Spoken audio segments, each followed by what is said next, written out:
What is up, aka Padders? Thank you for joining me. You, by listening to this, have joined the aka Pad Army, and we're getting into it. My giant Star Wars block, however long it takes, we're doing a lot of Star Wars content, and we're starting with the greatest Star Wars documentary ever made, Empire of Dreams, 2004. Kevin Burns, I'm talking to you. Let's get into it. You already hear that intro. Thank you for joining me. Welcome back. I'm Peter A. DeLuca. Yeah, I went 5 hours up the street from Philly to Pittsburgh to spend some time with a lady friend as we gallivant around the city, eating and drinking, having a wonderful good time. And I wanted to bring some of you along with me because this podcast and everything I do is important because it forwards long-form geek discussion, and that's what this next block is all about. It's about the greatest franchise ever created for film. It's all about Star Wars. We got Rise of Skywalker coming, and people have already forgotten what Star Wars used to be. And that's a lot of this intention, is to get back to where Star Wars was in the early 90s to late 90s to early 2000s, leading all the way up into the crazy anticipation people had for the prequels and Force Awakens. And Force Awakens popped and made so much money for a reason, and that's because people craved Star Wars. But hey, big shout out to Kevin Burns. Wonderful documentary. Kevin Burns has the type of documentary career I envision documentarians have when they make a Goonies documentary. Kevin Burns has a huge history of geek-driven documentaries. He is the man. Let's get ready. These are points. These are notes 1 through 75 of Empire of Dreams. Okay, let's get into this epic list. Number 1, Hollywood was going through a downward beat. Post-Nixon, post-Vietnam, and hard-nosed anti-heroes going into the production of Star Wars. So Star Wars was somewhat ripe for the time because everything was, anti-hero. So we know the heroes of Star Wars, and right place, right time. Number 2, George Lucas from Modesto, California, 1963. He went to the California Film University. Number 3, Irvin Kershner met George Lucas right here, at film school. Number 4, THX 1138. It was George Lucas's 5-minute student film that turned out to be 20 minutes out of the box, and it blew people away, but it was a 5-minute requirement. It also proved a lot of George Lucas's technical skills. George Lucas graduated and joined Francis Ford Coppola with American Zoetrope. That was Francis Ford Coppola's film production company. In 1971, Francis Ford Coppola and George Lucas collaborate, and they make THX 1138, a full-length studio-made movie where the studio wanted its return of $300,000 as part of their investment towards the movie. They thought it was that bad. Number 7, American Graffiti was made by a challenge of Francis Ford Coppola to George Lucas that, can he make a movie that is like a lighthearted comedy? And he shot that movie in 28 days and made just under $100 million. Number 8, Gary Kurtz was involved. Gary Kurtz later becomes very relevant into Star Wars. Number 9, at the time, George Lucas wanted to make a Flash Gordon space opera. George Lucas was very influenced by the Flash Gordon serials. Number 10, Lucas states that he wanted to make a fun movie for young people. Again, maybe anticipating a little bit of the status quo. Number 11, George Lucas, heavily influenced by Joseph Campbell, The Power of Myth. Number 12, Joseph Campbell has said his best student has been George Lucas. Number 13, by the summer of 1973, George Lucas was shopping around the Star Wars treatment. 1973, so we're 4 years out of the release of Star Wars. 14, 2001, at the time, was the most successful science fiction movie. Made $25 million. Planet of the Apes movies, around $16 million. Your standard box office for a science fiction movie at that time was only $10 million. George Lucas shopped around a 16-page treatment of Star Wars and described it as very vague, just the broad strokes of the story.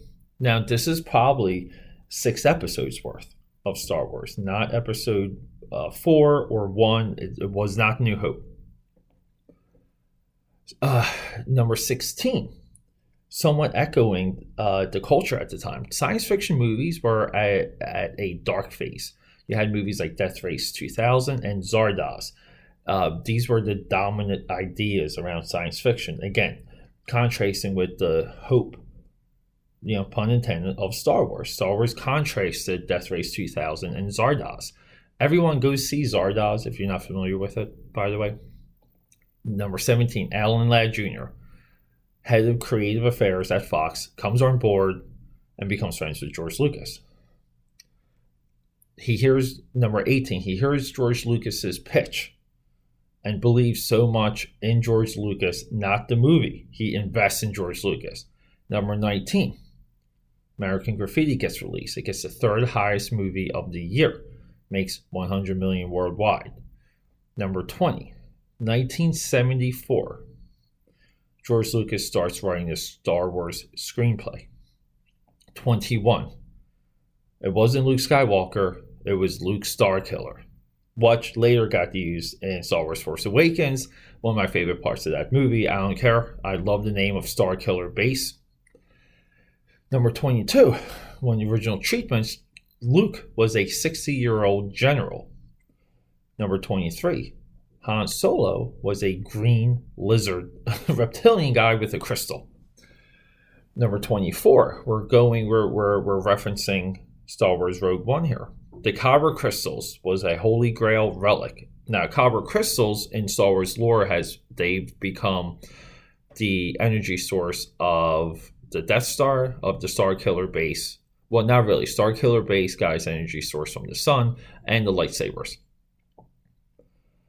25. George Lucas writes a 200-page script. Yeah. Right? Isn't that crazy? 200 pages. Now, when it comes to screenwriting, we normally have 1 page per minute. So he writes a 200-minute movie. 26. The first third became a movie, which, is what he would focus on as the story for Star Wars. He didn't want to, number 28, he did not want to waste a year of writing. So he dedicated to completing the movies, the story. So the Star Wars mythos, like everything that came out of Star Wars, was basically George Lucas respecting his time and not wanting to waste it. 29, George Lucas acquires Ralph McQuire. He was hired to do paintings, concept paintings, described to him by George Lucas to secure financing. At that point, Lucas had trouble having other executives and investors visualize the movie. Number 30, George Lucas gets greenlit. We have an $8 million budget. Original Star Wars movie, people, was made for only $8 million. You can crowdfund that nowadays. Number 31, the Star Wars deal was made before American Graffiti came out. Number 32, the Star Wars contract, Lucas wanted to protect 2 other parts. He wanted the rights for the sequels. Number 33, George Lucas anticipated using licensing to help promote the movie. So he secured licensing for t-shirts and posters, and he happened just to get all the other rights with it. 1975, summer. George Lucas founded Industrial Light and Magic to create the special effects for Star Wars. Number 35. The early days of Industrial Light and Magic were commercial guys who wanted to do more, and they got the shot. They worked on commercials. They weren't, of course, they were commercial guys. Number 36, Douglas Trumbull, early ILM lead. Douglas Trumbull really became the guy for the special effects of Star Wars. Number 37, ILM produces custom-built microprocessors for their camera rig system for the motion control. Number 37, Number 38, Joe Johnston comes on board, visual design. Joe Johnston, notable because he's had a film directing career of his own. Rocketeer, Captain America, I'm pretty sure Wolfman with Benicio del Toro. This guy makes great movies. Ralph McQuarrie, number 39, Ralph McQuarrie produces more visual paintings. Number 40, the original Death Star. The model of the Death Star was 40 feet by 80. And supposedly it was a bitch to work on. You were on your knees the entire time working on the original Death Star model. Number 41, ILM starts cross-training their employees. Now, this is something because they were outside of the union, because union is very specific, which makes ILM very unique. You're cross-trained, you're cross-platform. Our next one is somewhat interesting because we're dealing with Young Takes Time. Number 43, the movie was made with young people in front and back of the camera. This is part of the growing pains that led to the future production of Star Wars. First one. 43, George Lucas interviewed thousands of leads. Kurt Russell auditioned Kurt Russell and William Catt as Solo and Luke Skywalker. There's footage of this. Mark Hamill, number 45, nailed what Luke Starkiller was supposed to be. They saw him, and Mark Hamill read Luke's line straight because he couldn't understand the dialogue. And for some reason, that was a magical combination. They chose Mark Hamill. Harrison Ford was brought in, number 46. Harrison Ford was brought in to read lines to other actors. And he somewhat set the stage of this goofy dialogue that they were speaking. Number 47 is, I just said his task was to explain the dialogue and what it was all about. Number 48, Leia and Luke were the same age. And that works against the arguments that people think that he didn't have it planned out, that Luke and Leia were related, or that Luke and Leia were Vader's brother and daughter and son. Number 49, Carrie Fisher herself is a product of Hollywood royalty. This is one of the reasons why she fit into Princess Leia so well. She comes from a very illustrious background. It worked out. Number 50, we're already at 50 people. Number 51. Carrie Fisher was hired with the terms of her going to a fat farm and losing 10 pounds. Number 52. Francis Ford Coppola advised against casting of the Unknowns. Number 53. Fox was against casting of the Unknowns, but they said if Lucas was that far ahead into the process, that he would know. Lucas would know, and Fox trusted the Unknowns at that point. George Lucas signed, number 54, he signed Alec Guinness as a veteran actor who later would help hold some of the bad shooting together because, they go to, you'll find out later, they go to Tunisia and they have just horrible weather experiences. So, number 55, Vader needed a commanding presence.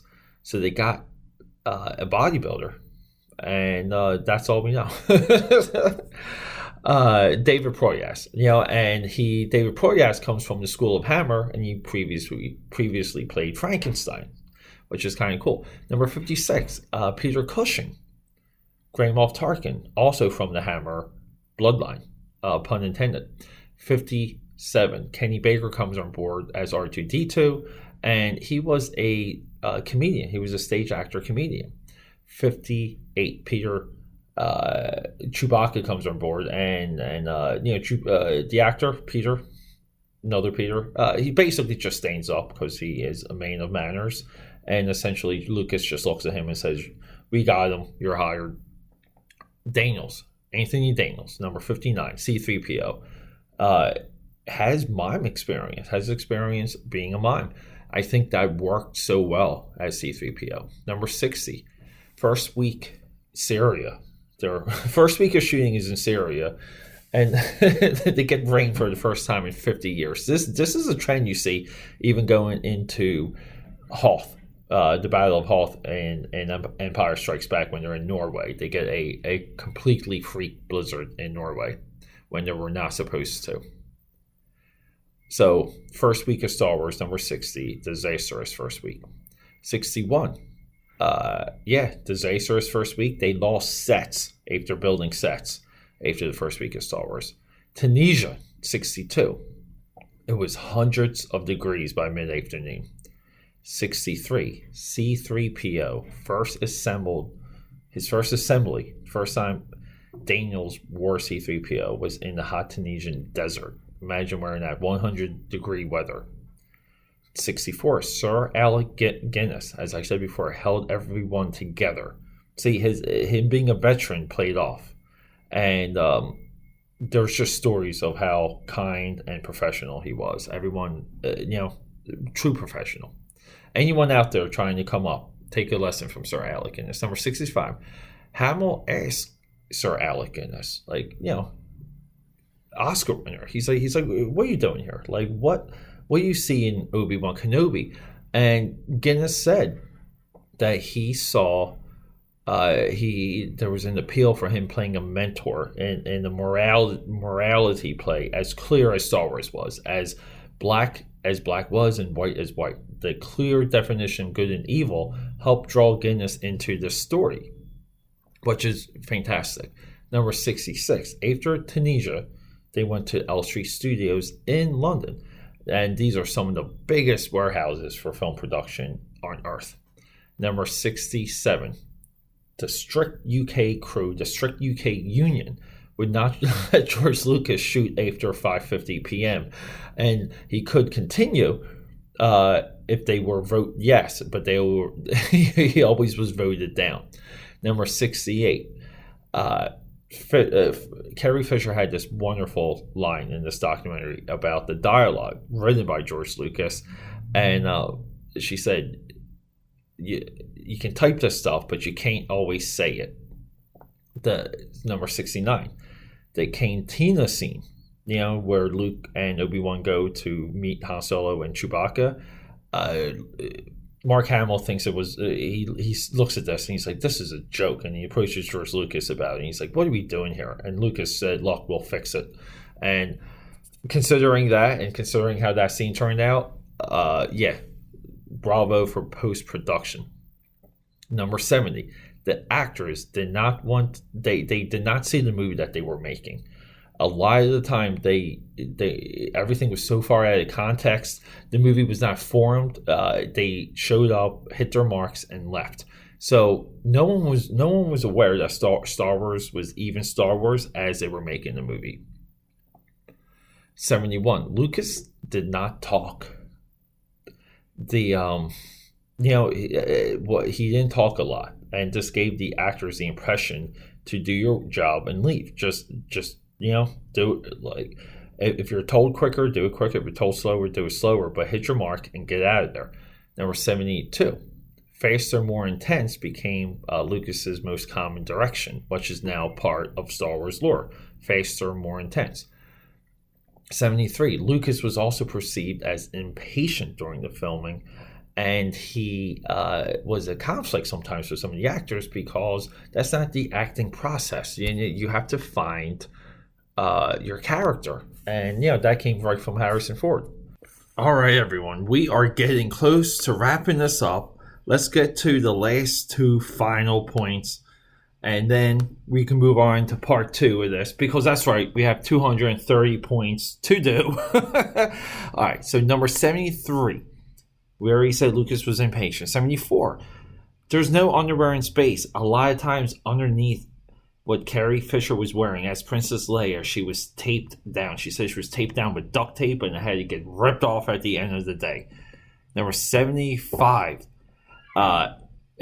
this goes out to anyone out there trying to do it and trying to be creative, but it's this outtake from this documentary, and they're doing a scene, and everyone's in character, and they have to do it again because there's a microphone that comes into frame, and it's just cool. It wasn't a point that anyone made, but to me, it's a point because it shows you that humans make this stuff and people continuously make mistakes when you shoot a movie. Now, look, everyone, I originally intended this to be one giant episode. I like doing 20-minute blocks. We're getting lengthy here. I'm in Pittsburgh. I gotta go do stuff.